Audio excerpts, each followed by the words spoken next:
আজকে আমি আপনাদের সাথে শেয়ার করব কোনো প্রকারের ডাল ছাড়াই শুধুমাত্র সবজি দিয়ে তৈরি সাবুদানার খিচুড়ি। যেহেতু একাদশীতে ডাল খেতে নেই, তাই এইভাবে সাবুদানার খিচুড়ি বানিয়ে আপনারা একাদশীর দিন অনায়াসে খেতে পারেন। আর শুধুমাত্র একাদশী নয়, যে কোনো উপবাসের দিন আপনারা এই রকম সাবুদানার খিচুড়ি বানিয়ে খেতে পারেন। তাহলে চলুন এবার দেখে নেওয়া যাক কিভাবে এটি বানাতে হয়। সাবুদানার খিচুড়িটি বানানোর জন্য আমি এখানে 1 কাপ পরিমাণ মিডিয়াম সাইজের সাবুদানা নিয়েছি। এবার জল দিয়ে ভালোভাবে এই সাবুদানাগুলোকে ধুয়ে নেব।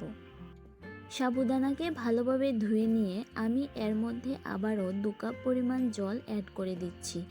এবার এই জলের মধ্যে সাবুদানাগুলোকে 4-5 ঘন্টা ভিজিয়ে রাখবো। সাবুদানাগুলো 4-5 ঘন্টা ভিজিয়ে রাখার ফলে দেখুন বন্ধুরা বেশ নরম হয়ে গেছে। এখন এই খিচুড়িটি বানানোর জন্য আমি এখানে মিষ্টি কুমড়ো, বাঁধাকপি, মূলো ও আলুকে ভালোভাবে ধুয়ে এইভাবে ছোট ছোট করে কেটে রেখেছি। আপনারা চাইলে এই সবজির পরিবর্তে অন্য সবজিও ব্যবহার করতে পারেন। এবার গ্যাসের উপর কড়াই বসিয়ে কড়াই খানিকটা গরম হয়ে গেলে তার মধ্যে দিয়ে দিচ্ছি 3 টেবিল চামচ পরিমাণ ঘরে বানানো গাওয়া ঘি। ঘি সামান্য গরম হয়ে গেলে এর মধ্যে দিয়ে দিচ্ছি গোটা জিরে। ফোড়নটাকে কয়েক সেকেন্ড ভেজে নিয়ে এর মধ্যে কেটে রাখা সব সবজিগুলো একে একে দিয়ে দিচ্ছি।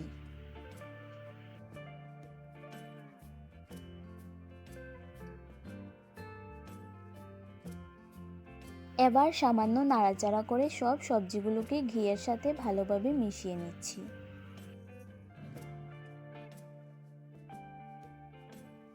এখন এই সবজিগুলোর মধ্যে দিয়ে দিচ্ছি হলুদ গুঁড়ো আর রক সল্ট বা সন্দক লবণ। এবার সামান্য নাড়াচাড়া করে সবজির সাথে লবণ হলুদকে ভালোভাবে মিশিয়ে নেব। এবার এই সবজিগুলোর মধ্যে দিয়ে দিচ্ছি কয়েকটি চেরা কাঁচা লঙ্কা। এবার সামান্য নাড়াচাড়া করে সবজিগুলোকে কিছুক্ষণের জন্য ঢাকা চাপা দিয়ে রেখে দেব, যাতে এগুলো সেদ্ধ হয়ে যায়। বেশ কিছুক্ষণ পর ফিরে আসলাম। কিছুক্ষণ ঢেকে রাখার ফলে সবজিগুলো অনেকটা নরম হয়ে গেছে। এখন চেক করে নেব সবজিগুলো ভালোভাবে সেদ্ধ হলো কিনা। দেখুন সবজিগুলো ভালোভাবে সেদ্ধ হয়ে গেছে।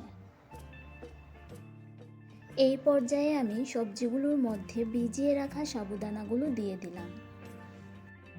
এবার সামান্য নাড়াচাড়া করে সবজিগুলোর সাথে সাবুদানাকে ভালোভাবে মিশিয়ে নেব।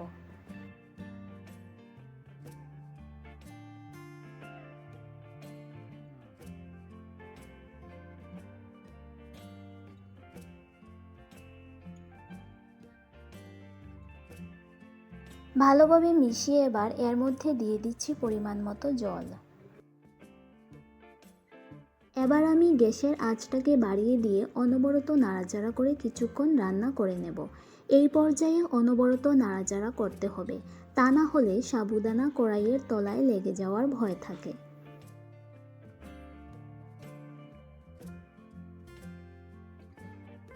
হাই ফ্লেমে কিছুক্ষণ রান্না করে নেওয়ার ফলে দেখুন বন্ধুরা আমার সাবুদানার খিচুড়িটা পুরোপুরি তৈরি হয়ে গেছে।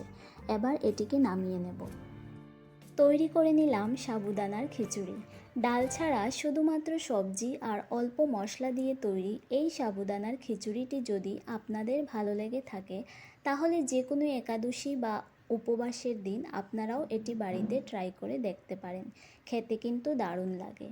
আর আমার চ্যানেল এখনও না সাবস্ক্রাইব করা থাকলে সাবস্ক্রাইব করে পাশে থাকার অনুরোধ রইল। আজকের মতো এই পর্যন্তই। দেখা হচ্ছে আবারও নতুন কোনো রেসিপির সাথে।